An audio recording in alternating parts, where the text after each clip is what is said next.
Naku po, biglaan itong galawan ni General Torre na tinugis na itong si dating Presidente Digong. Hindi na ho pinaligtas. Talagang ginawa na po ni General Torre ang kanyang mga galawan at aksyon na katulad din ng ginawa niya kay Kibuloy na hindi rin pinaligtas. Alright, welcome back to my YouTube channel. I'm Andy's Vlog. Nako, pag-usapan po natin mga kaibigan, breaking news. Hindi na ho nakalusot, hindi na pinalusot itong si dating Presidente Digong. Mga kaibigan, nako po, mismong si General Torre na ang umaksyon, tinugis itong si dating Presidente Digong. Nako po, kung magugunita nyo po, itong si General Torre ay siyang humuli dito ho kaya Kibuloy diyan sa Davao na ang kanyang paghuli ay very controversial sapagkat kahit paalisin si General Torre diyan ho sa Davao, diyan po sa loob po ng KOGC compound ay hindi ho umalis, natapuat na huli si Kibuloy. In relation and connection, bakit po natin nabanggit ito? Dahil mismo ngayong araw na ito ay biglaan hindi ho pinalusot itong dating Presidente Digong. Siya mismo, mga kaibigan, ang gumawa ng aksyon para panagutin itong si Digong. Naku po, wag po kayong aalis. Ibabagi ko po sa inyo, mainit-init pa. Ilang minuto pa lang ho, buhat ngayong ginagawa ko ang vlog na ito, biglang lumabas itong aksyon, galawan ni General Torre laban dito ho kay Digong. Alam po naman natin na ito ay patong-patong na rin ang dapat panagutan sa Republika ng Pilipinas na naaayon ho sa batas.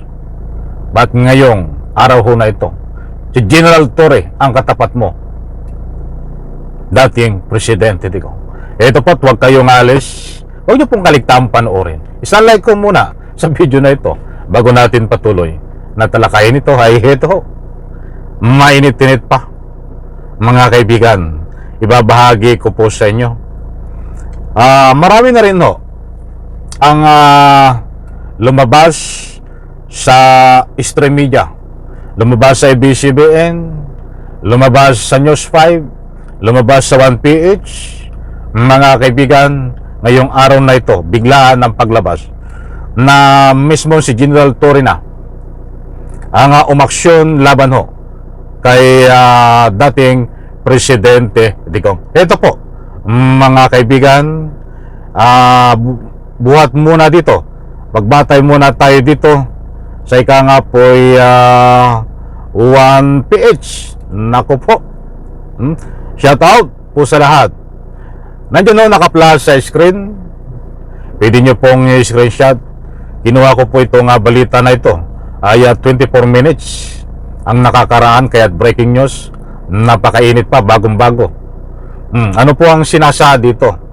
Nagsampa ng reklamo ang PNP CIDG Direktor na si Brigadier General Nicolas Torre laban kay dating Pangulong Rodrigo Duterte dahil sa kanyang pahayag tungkol sa pagpatay ng 15 senador.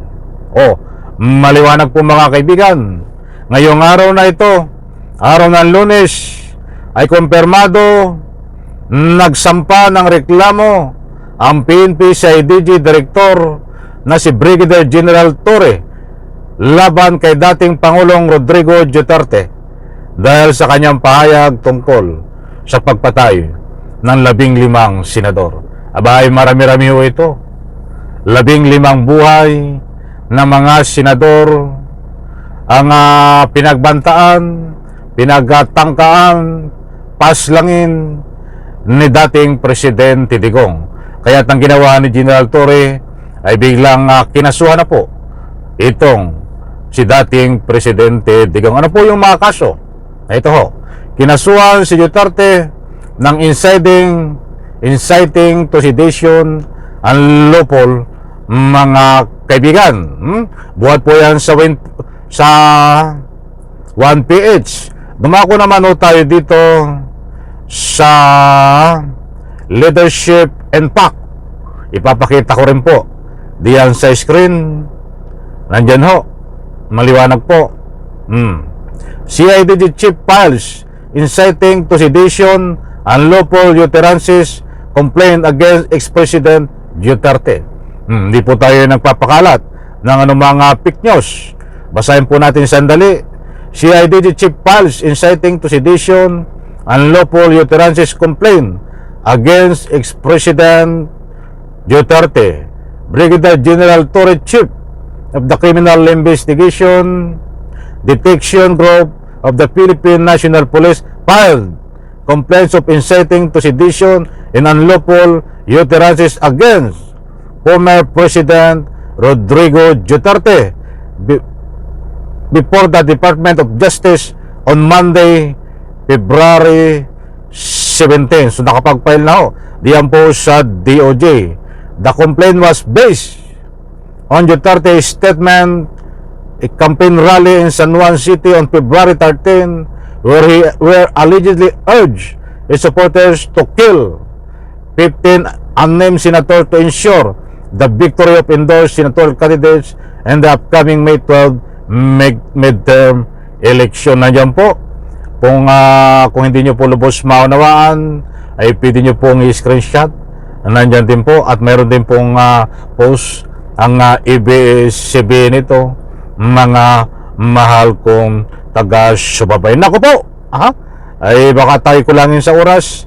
Bilisan na po natin, mga kaibigan. Marami po ang lumabas na balita dyan, at may lumabas din pong balita na isinusulong na dapat ay imbestigahan ito ng NBI dahil karapat dapat pong imbestigahan. Matambig sa po natin talakayin yun para hindi po tayo marambol. But ngayon ang bigyan po natin ng highlight, bigyan natin ng pansin. Kumpirmado ho ngayong Lunes ay nagfile po sa DOJ itong si General Torre ng inciting to sedition laban ho kay dating Presidente Digong. Diyan po sa DOJ nagfile, mga mahal kung taga-subaybay. At siyempre ito po ay tungkol doon sa pahayag ni Digong na pagpatay ng 15 senador para lang ho makontrol at para lang ika nga po sila ang pumisto diyan sa Senado, at nang sa ganon ang lahat ng mga hiding agenda, ang lahat ng kanilang mga balak na masasama ay manaig ho, mga kaibigan, kapag yung kanilang mga senador ay naipisto diyan po sa Senado. Naku, any reaction, mga kaibigan? Pabor po ba kayo na itong si Digong ay sinampahan ng kaso laban ho tungkol dito sa ikang ay tangkang pagpaslang sa 15 senador? Naku po, ay yung kanyang anak ko ang kaso rin dyan, at gumugulong na diyan sa DOJ, at malapit na rin po nga iakyat sa kortehan kung may probable cause. Ay ganito rin po ang kaso, inciting to sedition. Ay alam po natin na saka po natin talakayin kung ano ang kahantungan nito, dahil bukas bibigyan ko po kayo ng latest update dito, o mamaya binigay ko lang po sa inyo ang pinaka-latest update tungkol diyan, dahil ngayong araw na po ayan po ang napakainit na usapin. So maliwanag po dito, mga kaibigan, naku po, biglaan itong galawan ni General Torre na tinugis na itong si dating Presidente Digong. Hindi na ho pinaligtas. Talagang ginawa na po ni General Torre ang kanyang mga galawan at aksyon na katulad din ng ginawa niya kay Kibuloy na hindi rin pinaligtas. Mga kaibigan, disclaimer lang po. Marami po ang ibig sabihin ng tinugis. Marami po ang meaning yan. Kaya wag po kayong ma-misinterpret. Pwede po sabihin natin at gamitin yan na inaksyon na tinugis, di po ba? O hindi ko na pahabain. Basta't marami ang meaning ng tinugis. Kaya sa puntong ito ay maliwanag po na tinugis na ni General Torre itong si dating Presidente Digong, hindi na po pinaligtas. Walang kawala, mga kaibigan, para managot dito sa kanyang mga ginawang dapat pagdusahan niya. Muli po maraming salamat. Pagpalain po tayo lahat. Sabay-sabay po natin i-like ang video na ito. Bye-bye.